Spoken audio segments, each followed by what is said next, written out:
My 20-tab journey. An LSD trip report by Pepperoni Playboy 20.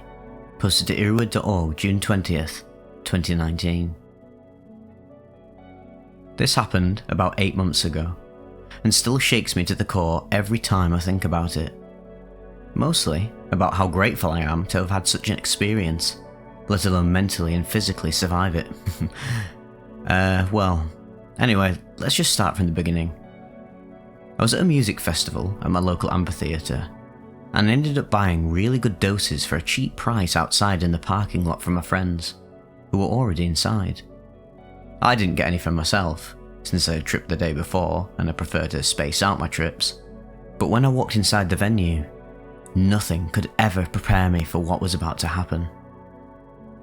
I met up with my friends in the pit, gave them the doses, and we were all grooving and moving as anyone would at a music festival, when I spotted my Lucy plug amongst a sea of people, and he spotted me.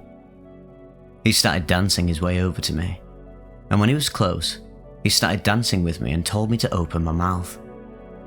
Now, I know what you're thinking.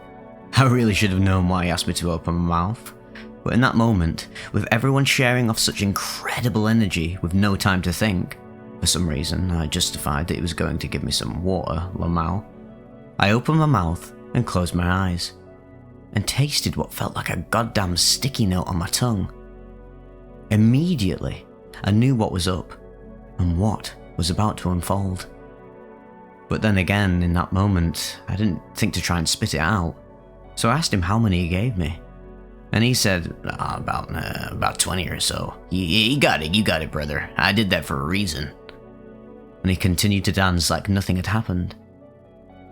I continued to dance as well, taking some of my friend's water to wash down the tabs, attempting to prepare for what only people should witness right before they die. Within 15 to 20 minutes, I had already felt it kicking in, and everything beyond that loses all meaning of time, logic, and really, any sense of the reality that I once knew. Immense energy surged through my body, as waves started to ripple in the atmosphere from the sounds that came from the stage and the crowd, and they began to take up my entire field of vision. It dumbfounded me in a way that with time, I found I could no longer dance, and for a couple of minutes simply just stood in place completely in tune with everything and nothing at the same time. As it got more and more intense, I had to sit down, and immediately, when I sat down, it all kicked in right there. I was completely and utterly gone from reality, and my own self as I once knew it.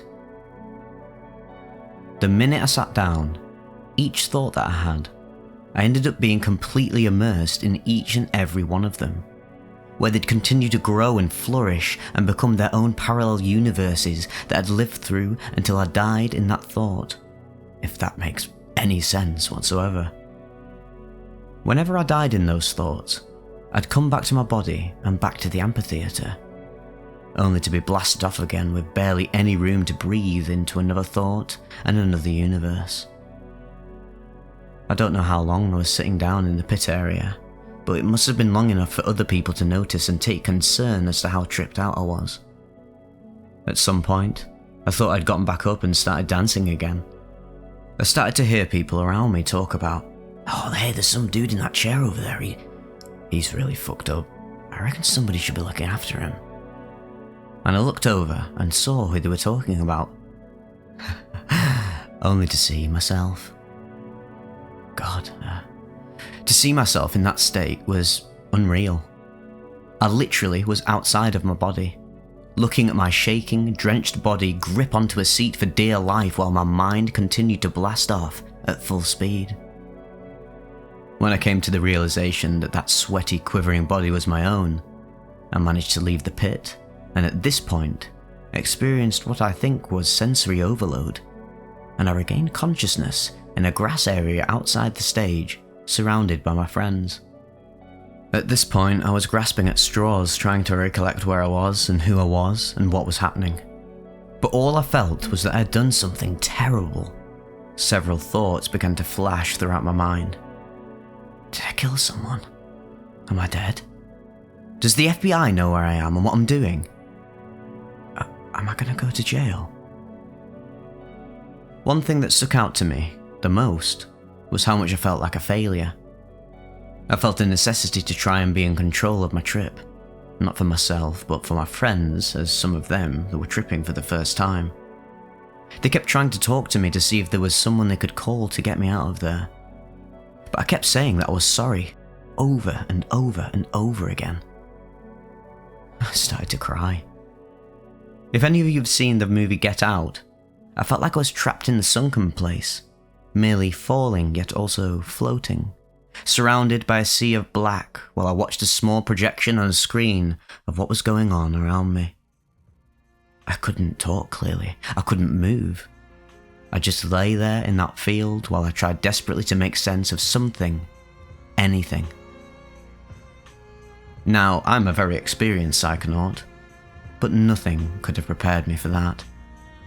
Normally in times of distress on normal doses, I'm able to go with the flow and overcome it. But I couldn't this time. I kept trying so desperately to be in control, and the more I think about it now, I realise that's a crucial character flaw on my part. I felt I was obligated to be in control of the situation and look after my friends, but I couldn't. And most of all, I couldn't accept that I was anything but in control. And in the end, all I wanted was for someone to understand, someone to try and reach out to me, to connect with me on the level that I was on. But none of my friends could. Until an unnamed stranger came up to me, moved my friends out of the way, grabbed my hand and said, "Bro, I've been there, you're gonna be okay." I looked at him with a shock of relief and screamed, "You know!" And then, I didn't feel so isolated. I felt cared for. I didn't feel alone. And then, and there, the stranger had me take a Xanax. And thank God he did, because everything actually mellowed down after that. I honestly don't know what would have happened if he hadn't done so. Anyway, long story short, my roommate picked me up and drove me back home to ride out the rest of the trip, which I ended up finishing with Fight Club and a well-deserved mango. Sometimes, even today, I feel like I've actually never left the amphitheatre. Like, the life I'm living now is merely one of the thoughts that progressed into its own universe, and I'm going to live this one out until I die, and I'll wake up back at the concert venue. It took me months to cope with depersonalization, flashbacks, and to learn how to act human again. But I managed, and I'm ultimately grateful for the experience. I only wish I could describe it better and in more detail. But having said that, I'm sure you guys know how difficult it is to detail the unknown, let alone the psychedelic experience as a whole.